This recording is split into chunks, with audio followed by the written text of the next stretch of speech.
Welcome to another book review episode of Solidarity Sister with Kristen Wilson. I've been pouring through even more books lately, listening to most on triple speed. Last night, I definitely stayed up too late finishing a book that I shouldn't have started that late in the day. I'm sharing my top 3 picks for this week, plus a bonus book I listened to a few years ago. Happiness Falls by Angie Kim is one book I'll keep thinking about for a long while. Quote, "We didn't call the police right away." Unquote. Those are the electric first words of this extraordinary novel about a biracial Korean-American family in Virginia whose lives are upended when their beloved father and husband goes missing. Mia, the irreverent, hyper-analytical 20-year-old daughter, has an explanation for everything, which is why she isn't initially concerned when her father and younger brother Eugene don't return from a walk in a nearby park. They must have lost their phone or stopped for an errand somewhere. But by the time Mia's brother runs through the front door bloody and alone, it becomes clear that the father in this tight-knit family is missing, and the only witness is Eugene, who has both autism and the rare genetic condition Angelman syndrome, and cannot speak.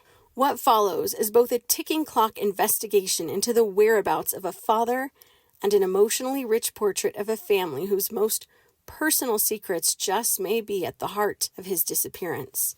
Full of shocking twists and fascinating questions of love, language, and human connection, Happiness Falls is a mystery, a family drama, and a novel of profound philosophical inquiry.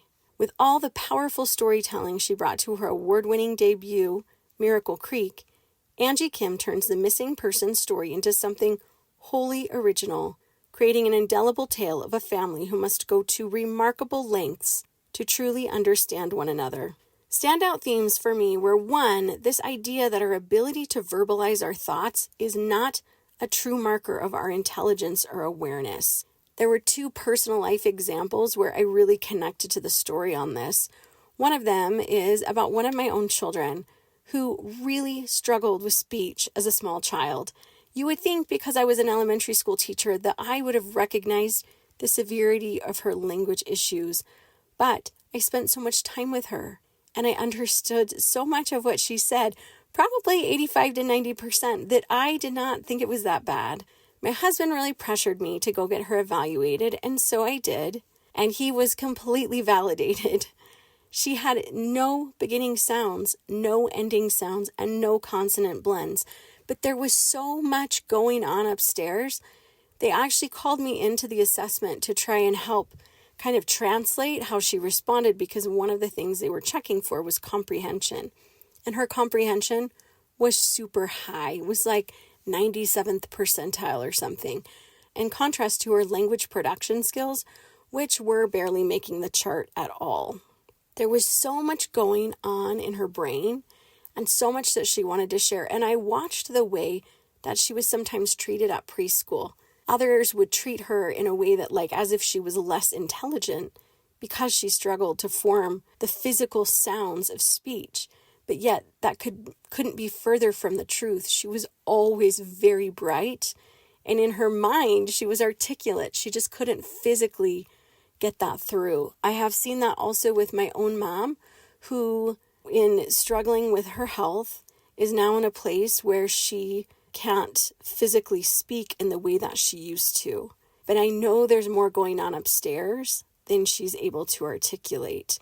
And I also see this sometimes with those who are English language learners in this country.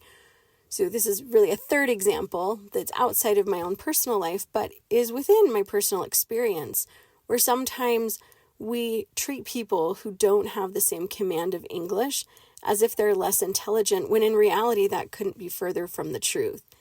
They are just not as fluent in English, and if we could communicate with them in their native language, we would see that their intelligence level is much higher than we may have thought.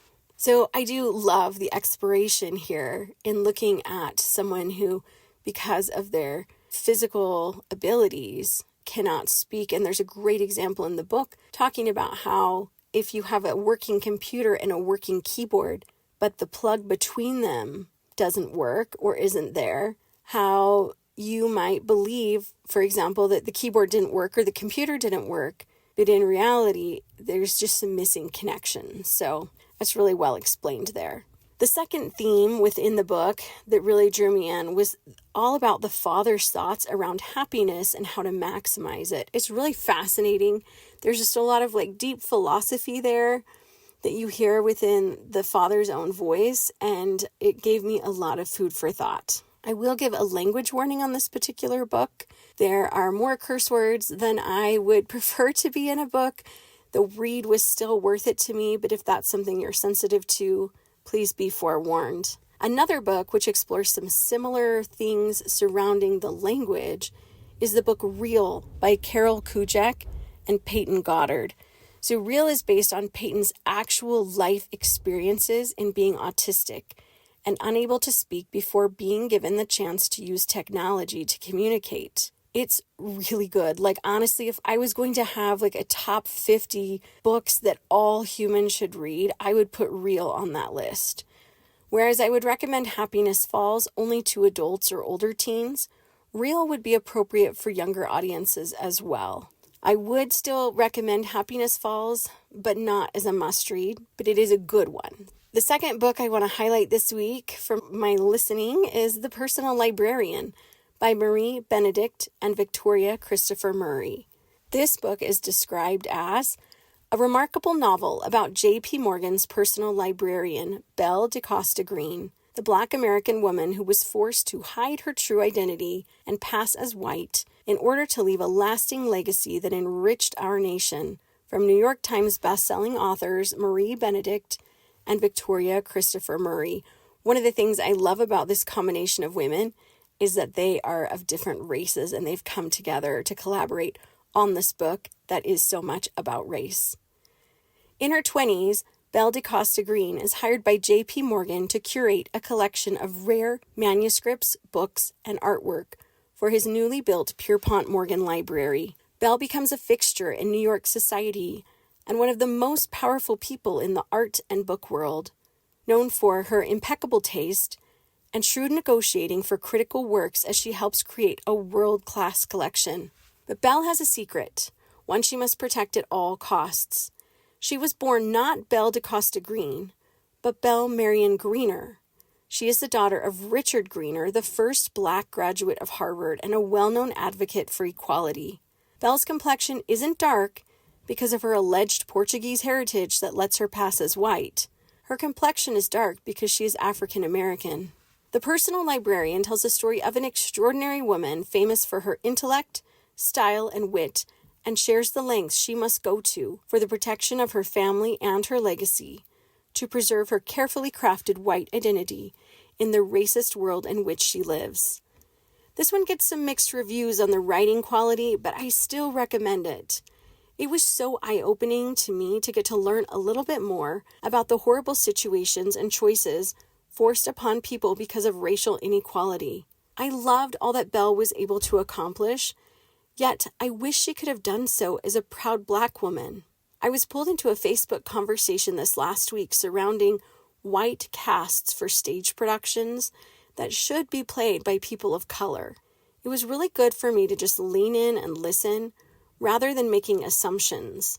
I was encouraged by some responses to see some of the ways in which we have made strides in this area, but I was also sad about some of the comments that were made because we clearly still have a ways to go. One bright spot that came out of this conversation for me was further connecting with a woman who has experienced being very much in the minority as a Black woman surrounded by a far majority white community. She has agreed to come on the podcast to be able to talk about her experience and talk about how we can better build bridges across races, and I'm really excited for that. She's right in the middle of production for a show she's in right now, so we're going to have to wait a little bit, but when that conversation comes, we are all going to learn a lot from it.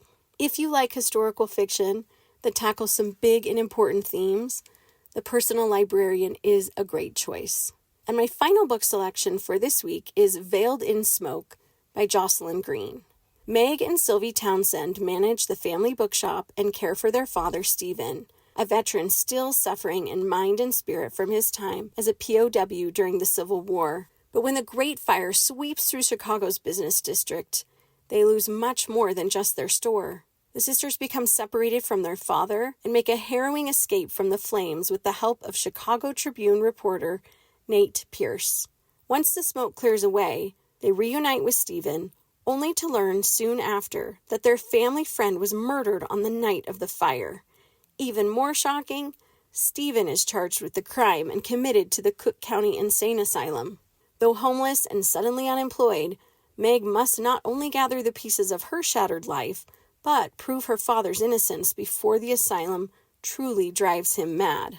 Our family spent almost a decade living in the Chicago suburbs, and a part of my heart will always be there, so at the outset, I was drawn in.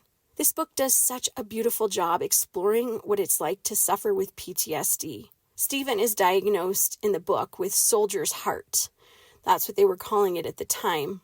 But he isn't the only one to experience PTSD or huge complications after experiencing trauma through war and through the Great Fire.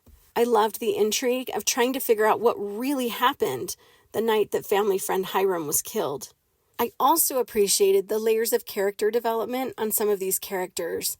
I feel like we come to understand more and more about why they act the way they do throughout the course of the story. This was longer than the books I usually listen to, but I enjoyed it and it was worth the time. Did you know that studies have shown reading fiction can make you more empathetic and increase emotional intelligence? I'm probably preaching to the choir since I suspect most listeners of my Monday episodes are already avid readers. But in case you need a nudge to pick up some good fiction, consider this that nudge. Reminder that our Solidarity Sister Book Club meets Thursdays from 7 to 7:30 p.m. on Zoom to discuss Brené Brown's Gifts of Imperfection. This week we'll be on Guidepost 1. See the show notes for info on how to join us. Thank you for being part of the Solidarity Sister community. We needed you.